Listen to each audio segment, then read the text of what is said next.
Hello everyone, welcome to another series of Hot Talk, Food for Thoughts brought to you by HOTS Education. Today we're going to talk about all you need to know to get yourself well prepared and score high in IGCSE and AS level. This might also be applied to A2 level because we're going to talk in general how to prepare yourself for the Cambridge examination. So let us welcome our speaker for the day, Miss Nara Esmilarin. She's been one of HOTS Education senior teacher, and she's been teaching in our tuition center for about 4 years. She teaches many subjects and many levels, which are biology, physics, English, and general paper. Hello, Miss Nara. Welcome to HOTS Talk. Hi, everyone. Thank you, HOTS, for inviting me to be one of your speakers for today. Yes, of course. Thank you also, Miss Nara, for coming before your class. Okay, why we talk about IGCSE and AS level examination? Because we know that the exam is coming very soon, this October-November series, and we also have many of our students also preparing for the exam as well. And Miss Nara has been one of our teacher who helped them with the preparation from the beginning to the end of the exams. Okay, Miss, if I can start with the first question, how familiar are you with the IGCSE and AS level examination that is coming very soon?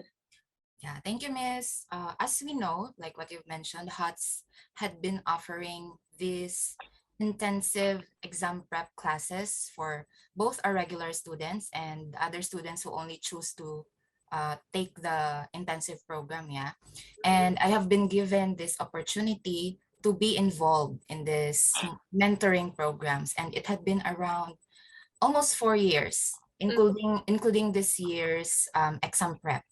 So both for IG and for AS preparation. So the first batch of IGCSE students that I've mentored, I think they are now on their first year in university. So over the course of those 4 years, for each specific month that our students will decide to take the IG or the A level, I have been actively involved in that mentoring process. Okay, thank you, Miss. So knowing the habits of many students during the exam preparation, do you see any misconception that they have while preparing for the exams? I think for our students, it's all about really nailing the basics, right, Miss? Because some students seem to have this idea that if they don't like the topic at school, they'll avoid it, and then they'll just think it's okay not to understand this now. Maybe I'll just make it up in the big exams. That's the normal concept from our kids, which is not really advisable, as this will result to cramming before the big exams. For me, the best way to approach it, especially for those who will be taking IGCSE maybe next year or AS, as early as now, while you're currently discussing that particular lesson in school, try your best to understand the fundamentals, right? Understand the fundamentals. Any question that will be thrown to you, you can still answer it because you know the basics, you know the rules. And that way also, when the time comes when it's exam season, when you're revising for IG or AS, it would just be more on recalling and practicing, of course, the questions, and not about still learning a new topic. Okay, this will save time and make you more prepared mentally as well. And I think one more, yeah, that the one that I've mentioned before, it's the long process, the one when you're still learning the exam. However, if the time comes already that you're about to have the exam, also don't turn a blind eye into your weakness. We call it like specified and targeted approach in revising. So it's very wrong if you don't target your weakness, because what I've noticed for some independent students, independent learners, they simply just go through the topics according to the sequence that we have in the book. And maybe some of them tend to run out of time in reading the last few chapters. So this is kind of ineffective because you're putting effort, but then you're not being smart about it. Mm-hmm. So Yeah, yeah, that's so very good advice. Yes.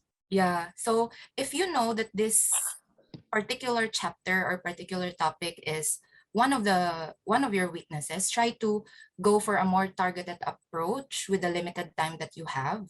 So if you're less confident with this, you could bolster yourself up with repeated practice in that specific lesson or specific topic. Start Okay. with the shaky parts at first, and then once you've strengthened them, then you could move on to the other topics. Okay. So, how does IGCSE exam and AS level different from each other, Miss? If there are any. There are. If you try to ask our students, the initial reaction when they go to JC is like a bit of shock Mm-hmm. because there's a wide gap. Yeah, a big jump from IG topics to AS, A level topics. Yeah, I specifically observed that in my physics students. Mm. Because we learn the basics, the more theory for IGCSE physics. But then when we come to AS physics, it's more on the maths, the calculation will take up more percentage compared to the IG. Around 40% will be calculation. So it's already like an advanced physics with more calculations compared to IG. Okay. Do you think it might be also the same with the other subjects? Yes, definitely.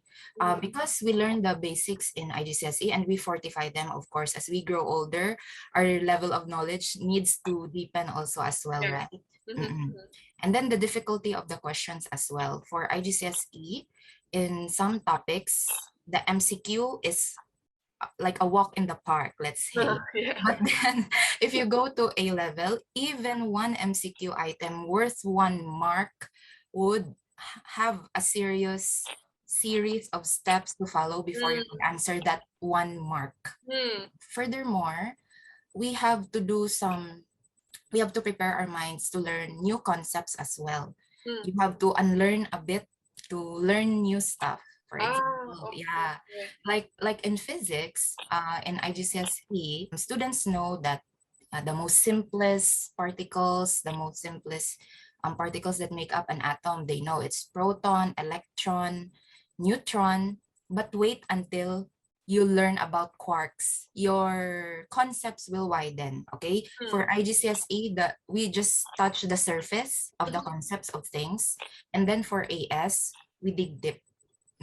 Very Don't be exciting. scared. But it's exciting. Yeah, exciting, very exciting. So, what do you think is the ideal timeline or duration to spend in the whole preparation for the exam? Okay, for the actual, of course, aside like what I've mentioned earlier, the exam Yeah. prep starts from the moment you're learning the topic. But Yes. for the actual preparation, for the more focused preparation, it would take about 2 to 3 months, I guess, is the best. Mm-hmm. So the first few months, like one and a half month, you spend the time recalling. Mm. It would be best if you could download like the curriculum, and within that PDF file in the curriculum provided by Cambridge, you have there a certain list of topics. They provide like a checklist. Yeah. Go over that checklist and then try to assess yourself, okay, whether you can still recall it. If not, then go over.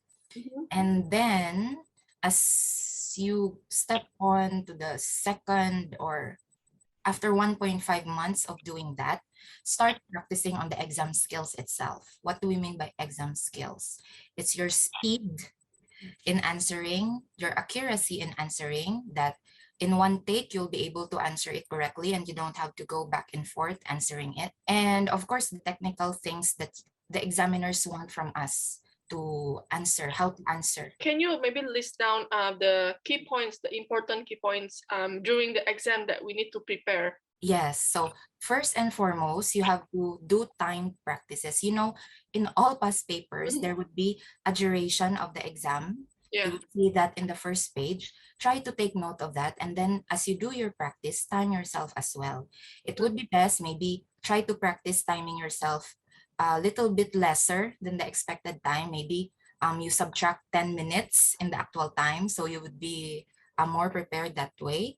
And accuracy, yeah, like what I said, it should be about hitting the correct answer the first time around. And what else? You need to learn the command words in the exam. For EGP, we have command words like explain, discuss, Mm, to what extent, what is okay. the question asking us to do. Because once you miss the command word, you will completely write a different essay, right? Oh, yeah. Mhm. Your approach would be very different. Mm, So you need to learn the command words, not only in English, in physics, in bio, as well in maths. There's a difference between describe, explain, list, mm. compare. Okay, those are the things that you need to cover. It's advisable also to try at least look over the mark scheme because they will tell you, for example, they require 2 marks, Mm. right? What are those 2 marks? It means you need to give at least 2 details to hit that. It would be such a waste if we can't hit the targeted maximum number of points for each question. Okay, so is that all, Miss? That's three, I think, yeah. If Mhm. it's timing and then command words and then the marks or the points for each question. Yes. Yes. Okay. So do you divide the factors or aspects during the preparation in details, maybe, Miss? Okay. The most important thing is to have a study plan. Mhm. Create a study plan, your revision timetable, list down the things that you need to work on with more and your target. For example, this week I want to cover chapters 1 to 8, chapters 1 to 5, but keep it realistic. Okay, you know yourself, right, kids? Keep it Yeah. realistic. There's no point in scheduling like 80 hours, 20 hours of study if you know that you can't fulfill that. So it would not be a realistic plan. It will not be effective.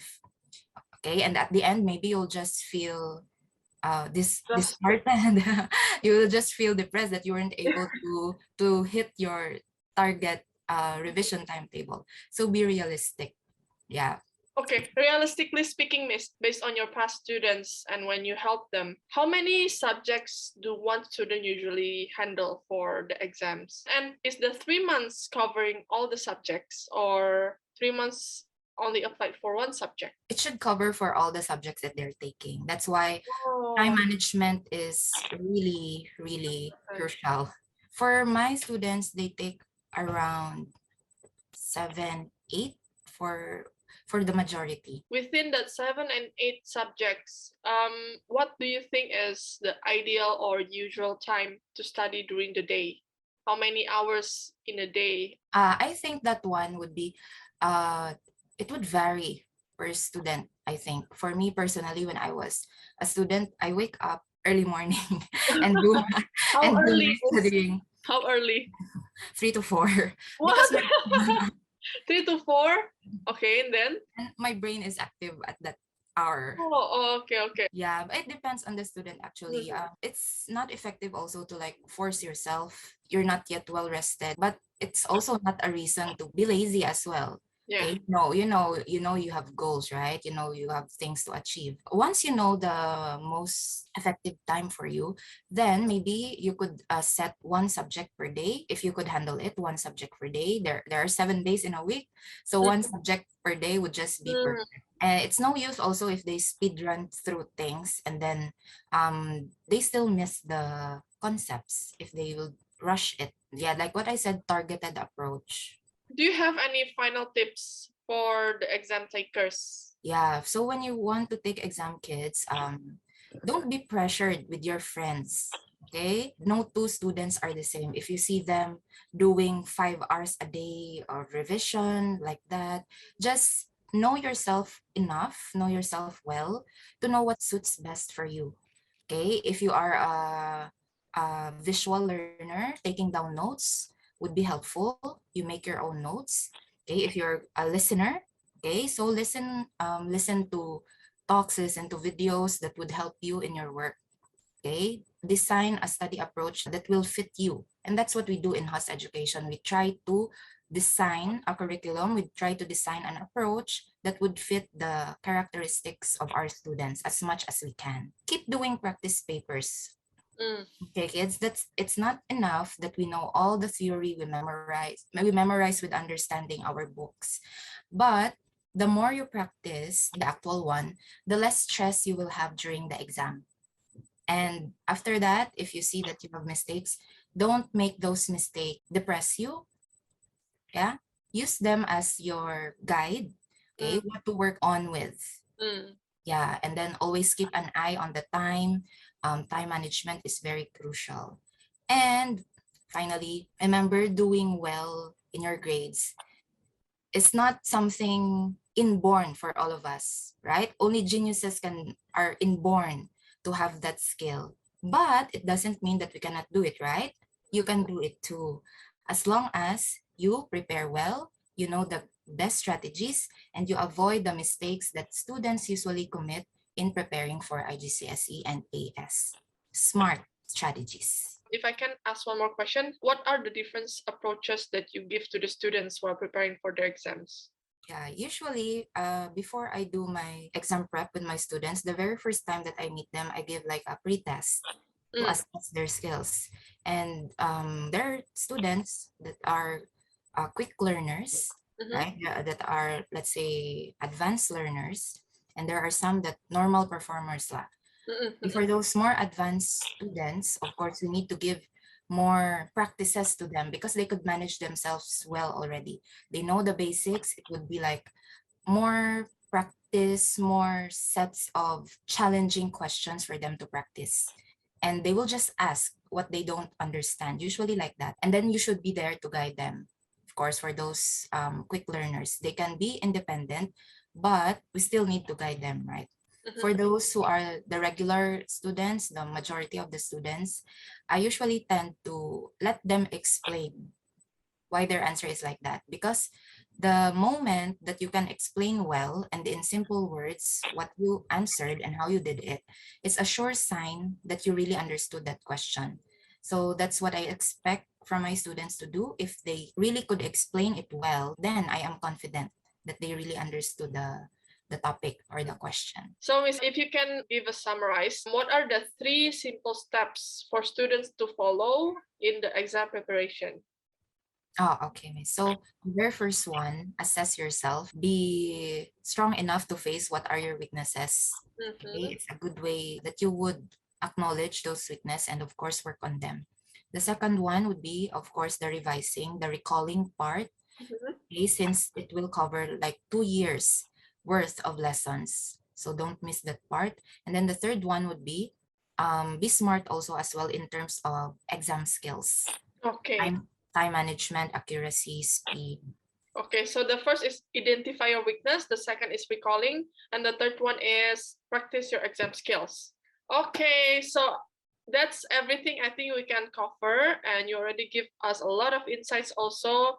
So thank you so much, Ms. Nara, for coming with us today. So thank you so much, everyone, also for watching. If you would like to watch more videos like this and more tips and tricks, please do subscribe and follow our social media. We are gonna put that in the description box below. So thank you, everyone, and thank you, Ms. Nara. Bye-bye.